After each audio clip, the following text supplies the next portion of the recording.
복음 소식 3강. 이 복음 소식은 성경 66권의 축소판입니다. 당신이 이것을 이해하면 성경 66권을 다 이해한 것과 같습니다. 두 번째 복은 정복하고 다스리는 복을 주셨습니다. 하나님은 오직 사람에게만 이 땅을 정복하고 다스리는 권세를 주셨습니다. 이 말씀을 한번 성경에서 찾아보도록 하겠습니다.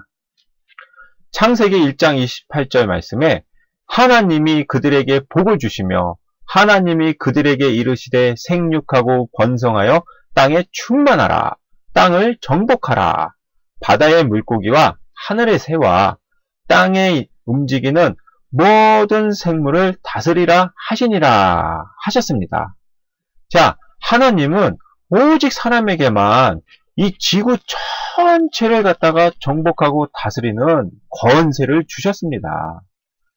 다른 동물들에게 그러한 권세를 주신 게 아니라 오직 사람에게만 하나님께서는 이 지구 전체를 정복하고 다스리는 권세를 주셨다는 것을 여러분들은 믿으시기 바랍니다. 자,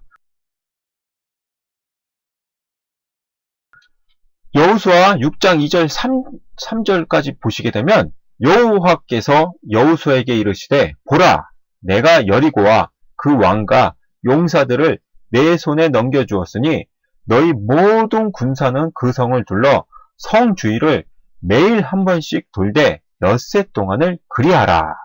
또 여호수아 6장 16절에 보게 되면 일곱 번째에 제사장들이 나팔을 불 때에 여호수아가 백성에게 이르되 외치라 여호와께서 너에게 이 성을 주셨느니라 했습니다.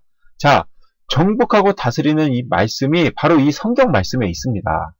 바로 여호수아에게 하나님께서 이렇게 그 엿새 동안을 여리고성을 삥 둘러서 도르라고 하나님께서 말씀하셨습니다. 그리고 그 말씀대로 행하고 나서 마지막 날에 모두 다 이렇게 외치니까 그 가장 견고하고 컸던 그 여리고성이 이렇게 무너지는 겁니다. 막 몰로 갔다가 부시고 막 이러는 것이 아니라 하나님의 말씀대로 이렇게 행했더니 정복하고 다스리는 우리가 권세를 가졌다는 것을 믿고 행하니까 바로 이 견고한 여리고성도 이렇게 무너질 수가 있는 것입니다.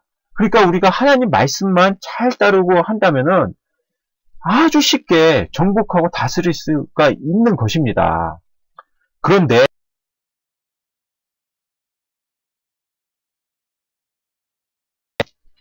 세상 사람들은 정복과 다스리는 것을 어떻게 말하는지 한번 보도록 하겠습니다. 자, 알렉산더 대왕입니다. 이것은 바로 알렉산더 대왕의 초상화입니다. 알렉산더 대왕은 정복하고 다스리는 걸 어떻게 했는지 보도록 하겠습니다. 알렉산더 대왕은 이렇게 넓은 영토를 갖다가 이렇게 차지를 했습니다. 바로 전쟁을 통해서 이렇게 넓은 영토를 차지했습니다. 그리고 이렇게 넓은 영토를 차지했으면 오랫동안 누리고서 이것도 후손에게 물려주고 막 그래야 되지 않습니까? 그런데 정작 알렉산더 대왕은 이 33세에 말라리아라는 병으로다가 사망을 하게 되는 것입니다. 그리고 이 넓은 영토, 전쟁에서 얻은 이 영토는 어떻게 됐느냐? 바로 죽은 다음에 다른 나라들로 다 바뀌었습니다. 자기의 지혜와 지식을 하다 보니까 오래 가지 못하고 결국에는 다 흐지부지 되고 자기 또한 일찍 죽게 되고 이렇게 되는 것입니다. 또 징기스칸, 여러분들 너무나 잘 아시죠? 이것은 바로 징기스칸의 동상입니다. 이 징기스칸은 이 세상에서 가장 넓은 영토, 바로 이렇게 넓은 영토를 갖다가 이렇게 차지했습니다. 그리고 이 넓은 영토를 차지하고서 이것도 후손에게 물려주고서 오랫동안 가고 그래야 되는데 그 징기스칸 또한 65세 좀 오래 살긴 했죠. 그 시대에 비하면서는요. 그렇지만 중환병으로 사망하고 나서 이 넓은 영토가 후대에게 다 전달되고 오랫동안 뭐 300년, 1000년 이렇게 가지 않고 한 150년에서 200년 사이만 가다가 결국에는 이 나라들이 전부 다 다른 나라로 다 바뀌게 됩니다. 그리고 이 넓은 영토가 아주 조그만하게 요 정도의 땅만 차지하고 지금은 몽고라는 나라로 이렇게 남아 있습니다. 그리고 이 나폴레옹, 이것은 바로 나폴레옹의 초상화입니다. 이 나폴레옹 또한 정복하고 다스리려고 무지하게 그 유럽에서 전쟁을 일으키고 해서 정복하고 다스렸는데, 이게 바로 프랑스의 영토인데, 이 프랑스의 영토는 좀 넓어졌습니다. 그리고 이 프랑스를 돕는 이 위성 국가들이 또 이렇게 있습니다. 그렇지만 정작 나폴레옹은 이 넓은 그 유럽이라는 나라를 갖다가 오랫동안 다스리지 못하고 결국에는 쫓겨나가지고 어떻게 됐느냐. 바로 이 세인트 헬레나라는 이 섬에 유배가 됩니다. 그리고 어떻게 됐느냐. 바로 52세에 위암으로 고통을 받다가 결국에는 쓸쓸하게 고독하게 그 섬에서 죽음을 맞이하게 되는 것입니다. 그러니까 자기의 생각과 고집대로 지혜대로 하나님 말씀 안 따르고 이렇게 하다 보니까 나중에는 이렇게 비참하게 죽음을 맞이하게 되는 것입니다. 그리고 북한의 김일성, 이거는 바로 김일성의 초상화입니다. 그리고 김일성이 살아생전에 북한 전역에 막 동상도 세웠습니다. 그리고 어떻게 했느냐, 이 북한 사람들을 이렇게 이 동상 앞에서 절하게 만들고 경배하게 만들고 그랬습니다. 하나님한테 경배하고 그래야지 왜 이 우상으로다가 만든 이 동상에다가 우리가 북한 사람들이 절하게 만드는 것입니까? 이 북한의 김일성은 이 정복하고 다스리는 것을 자기 동상이나 이런 걸 만들어서 우상하게 다스리도록 이 북한 사람들을 그렇게 만들었습니다. 그리고 가장 그 중요한 정복하고 다스리는 것을 어떻게 했느냐? 바로 6.25 전쟁, 바로 6월 25일 날 1950년 6월 25일입니다. 새벽에 남한을 침공했습니다. 그래서 이 전쟁을 일으켰습니다. 그래갖고 남북한의 사람들이 너무나 많이 죽었습니다. 그리고 이 전쟁을 돕기 위해서 세계에서 많은 국가에서 군인들을 파병했는데 이 군인들 또한 많이 죽었습니다. 이 김일성은 정복하고 다스리는 것을 이 전쟁을 통해서 했고, 또 자기 동상을 또 세워가지고 북한 사람들을 또 경배해서 다스리게 만들었습니다. 이게 얼마나 하나님이 보시기에 악한 행동을 한 것입니까? 그리고 이 세상 사람들은 또 남보다 무조건 잘해야 한다, 남보다 무조건 이겨야 한다, 이것을 계속적으로 주입시킵니다. 그래가지고 무조건 너는 남보다 공부를 잘해서 무조건 성공해갖고 잘 살아야 된다, 이런 걸 심어두니까 자기만 생각하게 되고 남은 전혀 생각 안 합니다. 자기만 성공하면 다 되는 거니까.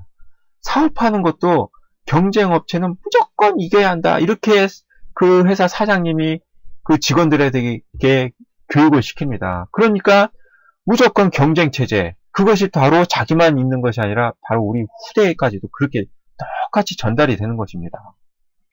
그래서 이 유치원 전쟁 또한 이 유치원 입학 전쟁이라는 것을 통해 가지고 이 아이들에게 이 유치원도 치열한 경쟁을 통해서 들어가야 된다라는 것도 심어주게 됩니다. 이 아이들이 이것을 각인이 돼가지고 계속 잘하다 보면 어떻게 됩니까? 이것이 각인이 돼가지고 나도 무조건 남보다 이겨야 된다. 그래서 성공해야 된다. 그래서 성공하지 않습니까? 그러다가 갑자기 뭔가 잘 일이 안 풀리고 막 이러지 않습니까? 그러면 어떻게 됩니까? 뉴스에도 많이 나오지 않습니까?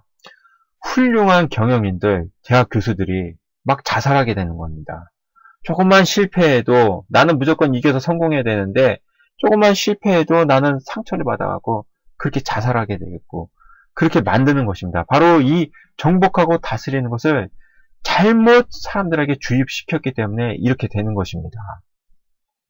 자, 빌립보서 4장 13절 말씀을 보시게 되면 내게 능력 주신 자 안에서 내가 모든 것을 할 수 있느니라, 하나님께서 우리에게 말씀을 주셨습니다. 자, 이 말씀처럼 우리 박주영 선수 축구를 해서 이렇게 골을 넣지 않습니까? 골을 넣고 나서 이 골 세레머니를 하는데 바로 기도 세레머니를 하고 있습니다. 내게 능력 주신 자 안에서 이 박주영 선수가 골을 넣고 나서 하나님께 영광의 기도를 드리는 것입니다. 하나님께 모든 영광을 드리는 이 기도 세레머니를 하는 것입니다. 이게 바로 우리에게 주신 이 능력, 하나님이 우리에게 주신 이 능력대로 우리가 했을 때 이렇게 우리가 할 수가 있는 것입니다. 세상적인 지혜와 지식으로 하는 것은 한계가 있습니다. 그렇지만 하나님이 우리에게 주신 능력으로 하게 되면 이 우리의 지식과 한계를 뛰어넘는 그러한 성령 충만함으로 우리가 모든 것을 할 수가 있는 것을 여러분들은 믿으시기 바랍니다. 창세기 1장 28절 말씀에 바다의 물고기와 하늘의 새와 땅에 움직이는 모든 생물을 다스리라 하시니라 하셨습니다. 자, 이 말씀대로 우리 하나님께서는 우리 인간에게 바로 누리는 복을 주셨습니다. 하나님은 오직 사람에게만 이 모든 것을 다 누릴 수 있는 그러한 축복을 주셨습니다. 이 누리는 복을 한번 성경 말씀에서 한번 보시게 되면 창세기 2장 16절 말씀에 여호와 하나님이 그 사람에게 명하여 이르시되 동산 각종 나무의 열매는 내가 임의로 먹되 했습니다. 자, 에덴 동산을 하나님께서 만들어 놓으시고 우리 아담과 이브를 거기다 두신 다음에 모든 열매, 하나님이 만드신 모든 것을 다 누리라 라는 이 축복의 말씀을 우리에게 주셨습니다. 그러면 우리가 이 말씀대로 어떤 것을 우리가 누려야 합니까? 자, 바로 이 예배의 축복을 우리가 누려야 하는 것입니다.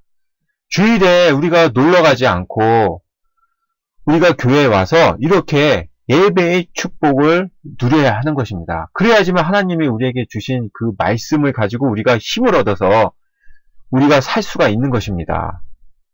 그리고 또 무엇을 누려야 합니까? 바로 이 전도의 축복을 누려야 하는 것입니다.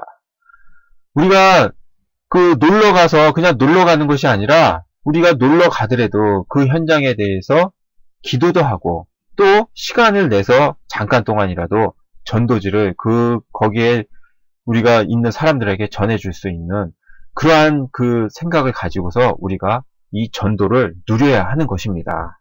그리고 또 무엇을 누려야 합니까? 바로 기도를 또 누려야 하는 것입니다. 기도는 영적인 과학이라고 했습니다. 우리가 기도할 때 하나님께서 우리의 기도를 다 보시고 우리에게 바로 기도 응답을 주신다는 것을 우리가 믿어야 하는 것입니다.